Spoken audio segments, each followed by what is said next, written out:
Welcome बच्चों। आज हम देखने वाले डेरिवेटिव में इस तरह के प्रूफ्स किस तरह से सॉल्व करते हैं। हमारे पास क्वेश्चन है using derivative prove that tan inverse x plus cot inverse x is equal to pi by 2। तो यहाँ पर आपके सामने तीनों के तीनों प्रूफ्स लिखे हैं, साइन का साइन इनवर्स कॉस इनवर्स के साथ, कोसेक इनवर्स कोसेक इनवर्स के साथ और tan इनवर्स कॉट इनवर्स के साथ। तो ये तीनों प्रूफ्स को देखना है, तो आप पूरा का पूरा कॉन्सेंट्रेशन पहले इस पर ज़्यादा कर लो, क्योंकि ये समझ गया तो ये फटाफट अपने आप होना शुरू हो जाएगा। तो चलो देखते हैं यहाँ पर, चलो आंसर लेते हैं। तो आपको करना क्या है, ये tan inverse x plus cot inverse x is equal to pi by 2 लाकर बताना है, यानी ये जो भी फंक्शन होगा इसकी वैल्यू क्या होगी हमारी पाई बाय 2। तो चलो इसको मैं ले लेता हूँ, लेट आप इसको f ऑफ x ले लीजिए।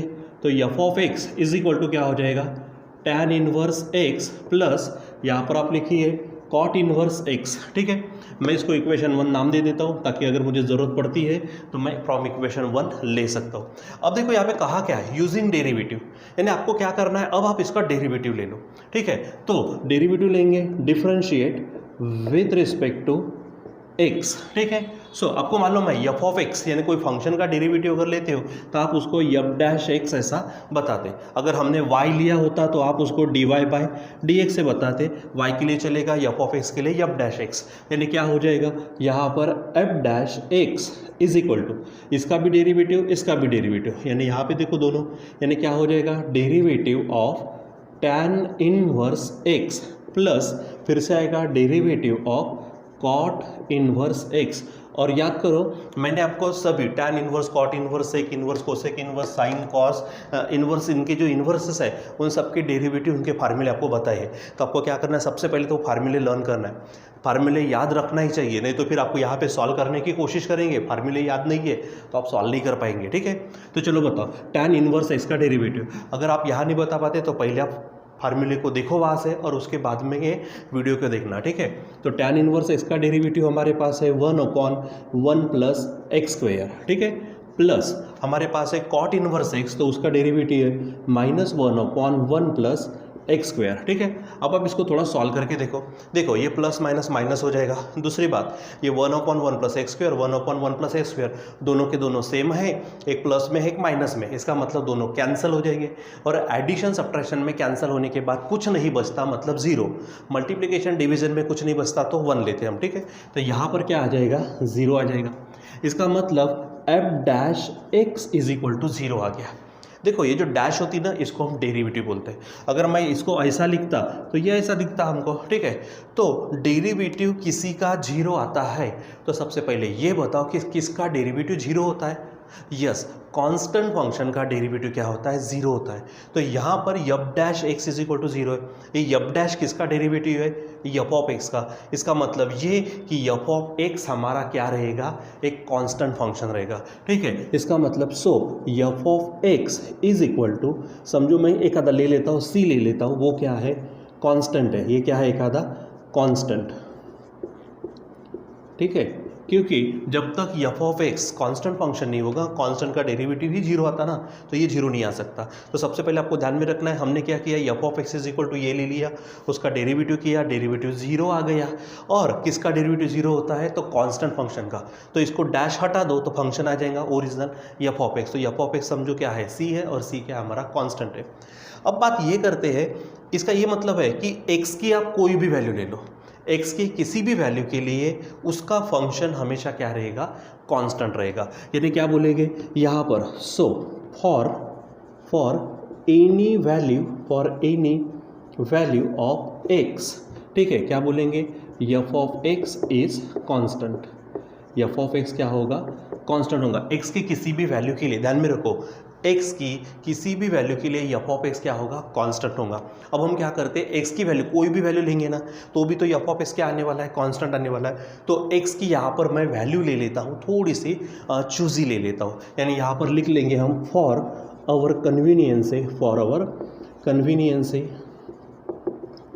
हम ले लेते x इज इक्वल टू, यहाँ पे लिख लो आप, we take x is equal to 0।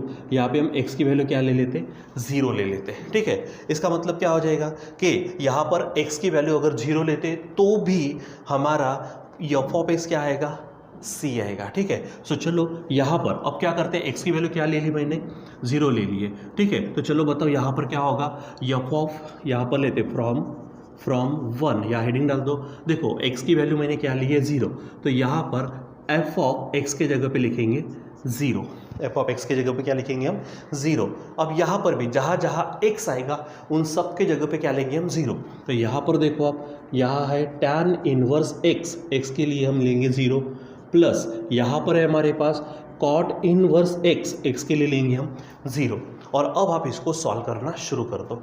ठीक है, अब मुझे बताओ tan इनवर्स 0, तो tan की कौन सी वैल्यू 0 होती है। सबसे पहले आपको ध्यान में रखना है कि tan 0 ही 0 होता है। tan 0 क्या होता है 0। अब आप tan को उधर फेंको तो क्या हो जाएगा, 0 is equal to tan inverse 0 हो जाएगा। इसका मतलब tan इनवर्स 0 की वैल्यू क्या आएगी 0, तो tan इनवर्स 0 की वैल्यू आ जाएगी हमारे पास 0, प्लस अब cot इनवर्स 0, अब बराबर वो चार्ट वार्ट में देखना जहाँ पे हमने ट्रिग्नोमेट्री पढ़ी है। ठीक है, तो cot इनवर्स 0, तो cot की कौन सी वैल्यू 0 है, तो आपको ध्यान में रखना चाहिए। अगर हम बात करते हैं cot, तो cot π/2 क्या होता है 0 होता है। cot π/2 क्या मिलेगा हमको 0। अब cot को उधर फेंक दो, यहाँ पे क्या होगा π/2 is equal to cot inverse 0। इसका मतलब cot इनवर्स 0 के लिए आंसर क्या आएगा π/2। तो यहाँ पर cot इनवर्स 0 का आंसर होगा π/2। और आप देखो यहाँ पे 0 प्लस π/2 क्या हो जाएगा, फिर से π/2 हो जाएगा, यानी f of 0 is equal to क्या आ गया π/2। अब ये f ऑफ 0 का मतलब क्या, x की वैल्यू 0। मैंने कहा था for any value of x f of x is constant. तो हमने क्या किया, हमारे सुविधा के लिए x की वैल्यू क्या ले ली 0 ले ली। तो x की वैल्यू 0 है, तो f ऑफ x की वैल्यू क्या होगी π/2। इसलिए बोलेंगे so for x is equal to 0, नहीं लिखा तो भी चलता, डायरेक्ट लिख सकते हैं। For x is equal to 0, f of x is equal to क्या होगा c यानी कांस्टेंट कौन सा मिला हमको π/2। So f of x is equal to जो कांस्टेंट था वो कांस्टेंट हमारा है π/2। वो कांस्टेंट कौन सा है हमारा π/2। और आप फिर से देखो f of x is equal to क्या है ये सब, तो f ऑफ x के जगह पे ये सब रख दो, कहाँ से फ्रॉम 1। यहाँ पे हेडिंग डालेंगे हम फ्रॉम 1, f ऑफ x के जगह पे ये पूरा, यानी क्या हो जाएगा tan inverse x plus cot inverse x is equal to यहाँ लिखेंगे हम π/2। तो इस प्रकार से हमारा प्रूफ यहाँ पे कंप्लीट होता है। ठीक है, तो क्या करना है आपको, सिंपली ये प्रूफ करना है आपको। तो इसके लिए हमने क्या ले लिया, इस चीज़ को f ऑफ x ले लिया इक्वेशन फर्स्ट, उसके बाद में उसको डिफ्रेंशिएट किया f'(x), सॉल्व करते करते आपका आंसर क्या आ जाएगा 0। तो किसका डेरिवेटिव 0 होता है, कांस्टेंट का। इसका मतलब ये देखो ये f'(x) है, मतलब f ऑफ x क्या होगा कांस्टेंट। मैंने 2 मिनट के लिए c ले लिया। ठीक है, यानी क्या कहेंगे, for any value of x f of x is always constant, और for our convenience we take x is equal to 0। यहाँ पे x की वैल्यू क्या ले ली हमने 0 ले ली है। अब यहाँ पर क्या करो, इक्वेशन 1 में x इज इक्वल टू 0 रखो, तो f ऑफ x के जगह पे 0, tan इनवर्स x के जगह पे 0, cot इनवर्स x के जगह पे 0। और जब आप इसको सॉल्व करेंगे tan इनवर्स 0 0 होता है, cot इनवर्स 0 π/2, दोनों को सॉल्व करो तो π/2, यानी f of 0 is equal to π/2। मतलब x की वैल्यू अगर 0 है तो f ऑफ x क्या होगा π/2। तो f ऑफ x c यानी कांस्टेंट कौन सा मिला हमको π/2। कोई भी वैल्यू चल सकती है, इसमें से हमने किसको चूज़ किया, x इज इक्वल टू 0, तो f of x is equal to π/2। ठीक है, और फिर ये है f ऑफ x फ्रॉम 1, देखो f ऑफ x के जगह पे ये पूरा रख दो और सामने में है π/2, तो आपका ईजिली यहाँ पे क्या हो जाएगा, प्रूफ हो जाएगा कंप्लीट। ठीक है, तो इस तरह से आपको करना है। अब देखो ये जैसे हमने यहाँ पर इसको थोड़ा सा डबल रिपीट भी कर दिया, अब यहाँ पे आपको परेशान नहीं होनी चाहिए। ठीक है, हाँ, लेकिन यहाँ पे एक चीज़ बड़ी सख्त है कि उसने यहाँ पे कंडीशन डाली है। कौन सी कंडीशन, कि mod of x greater than or equal to 1। ये थोड़ा सा ध्यान में रखना पड़ेगा। तो चलो अब इसी के जैसा करते हैं आंसर में। पहले तो हम क्या, जैसे यहाँ पे ये लेफ्ट हैंड साइड यानी पूरा का पूरा f ऑफ x ले लिया था, चलो यहाँ पर लेते हैं, let f of x is equal to क्या दिख रहा है यहाँ पे, sec inverse x plus cosec inverse x। देखो एग्जैक्टली सेम करना है, यानी क्या बोलेंगे यहाँ पर बताओ, differentiate with respect to x, क्या हो जाएगा f'(x) is equal to derivative of sec inverse x plus, फिर से बोलो, derivative of cosec inverse x। अब सॉल्व करो। सेक इनवर्स एक्स का डेरिवेटिव आपको बताया था क्या था, 1/x अंडर रूट में एक्स स्क्वेयर -1, ठीक है, प्लस कोसेक इनवर्स का है -1/x अंडर रूट में है एक्स स्क्वेयर -1, ठीक है। अब आप देखो क्योंकि दोनों की दोनों टर्म सेम है और यहाँ पे प्लस माइनस माइनस होगा, आंसर कट पीट होकर 0 आएगा, यानी यफ डैश एक्स क्या आ गया 0। तो सिंपल ये लिखेंगे, सो क्या बोलेंगे, f of x is equal to C, समझो ये क्या है, कांस्टेंट है, बराबर लिखो, वही लिखना है। सो क्या बोलेंगे, for any value of x क्या होगा, एफ ऑफ एक्स क्या रहेगा, इज़ कांस्टेंट, ठीक है, वो क्या रहेगा हमारा कांस्टेंट। फिर हम यहाँ पे लिखेंगे क्या, फॉर आवर कन्वीनियंस, यानी हमारी सुविधा के लिए, for our convenience we take x is equal to, अब ध्यान में रखो यहाँ पर हमारे पास एक्स इज इक्वल टू 0 लिया क्योंकि हमें मालूम है tan इनवर्स 0 होता है, cot इनवर्स 0 हमारा π/2 होता है। लेकिन हमारी अगर बात करते हैं सेक इनवर्स और कोसेक इनवर्स की, तो इनकी वैल्यू हमारे पास या तो नहीं मिलेगी, नॉट डिपेंड होंगे, ठीक है, या फिर अगर लेते तो एक्स हमारे हमेशा 1 से क्या रहेगा, बड़ा, इसलिए कंडीशन ये तो बस इसमें ध्यान में रखना है। यहाँ पे मैंने एक्स इज इक्वल टू 0 लिया, यहाँ पर आपको एक्स इज इक्वल टू, देखो पहली बात हमने लिखा ही है for any value of x, F of x is constant, तो चाहे आप 0 लो, 1 लो, 2 लो, कोई फर्क नहीं पड़ता, ठीक है। लेकिन यहाँ पे कहा क्या है, 1 से ग्रेटर या फिर इक्वल चाहिए, ठीक है। तो इसका सीधा सिंपल सा मतलब है कि इसकी वैल्यू 1 से कम नहीं होंगी, मतलब 0 नहीं ले सकते आप। तो यहाँ पर मैं x की वैल्यू क्या ले लेता हूँ, 1 ले लेता हूँ, बस इतना सा आपको ध्यान में रखना है। बाकी इन दोनों में सेम रहेगा हमारा, ठीक है। सेक इनवर्स और कोसेक इनवर्स के लिए ध्यान में रखना है कि x की वैल्यू क्या लेंगे, 1 लेंगे। तो चलो सॉल्व करो, फ्रॉम क्या बोलेंगे हम, फ्रॉम 1। तो देखो यहाँ पे हेडिंग डाल देना है इक्वेशन 1। तो एफ ऑफ एक्स की वैल्यू क्या ली है हमने, 1, तो यहाँ पर होगा f of 1 is equal to, यहाँ देखो क्या होगा, सेक इनवर्स 1, ठीक है, प्लस यहाँ पर है कोसेक इनवर्स 1, ठीक है। अब आप देखो सेक इनवर्स की बात करते हैं, तो सेक क्या 1 होता है वो सबसे पहले देख लो आप। तो सेक क्या यानी 1, ठीक है। तो आप अगर बात करते हैं तो सेक का मतलब क्या होता है, 1/cos, ठीक है। तो वह यहाँ पे 2 मिनट के लिए ब्लैंक छोड़ते हैं, तो 1/cos होगा तो ही 1। तो आपको सबको मालूम है cos 0 क्या होता है, ठीक है। सेक 1/cos 0 लेंगे तभी क्या होगा हमारा 1, क्योंकि ऊपर का 1 तो है, cos 0 भी 1 आता है इसलिए 1 होता। इसका मतलब सेक 0 लेंगे हम तभी हमें क्या मिलेगा, 1 मिलेगा। अब आप सेक को उधर भेज दो तो 0 इज इक्वल टू क्या होगा, सेक इनवर्स 1 हो जाएगा, ठीक है। मतलब सेक इनवर्स 1 की वैल्यू क्या होगी हमारी, 0 होगी, ठीक है। फिर से इस चीज़ को ध्यान में रखो आप, ठीक है। तो हमारे पास यहाँ पर सेक इनवर्स 1 है ना, तो आप पहले ये बोलो कि सेक क्या मतलब 1, तो ध्यान में रखना है सेक 0 का मतलब होता है 1।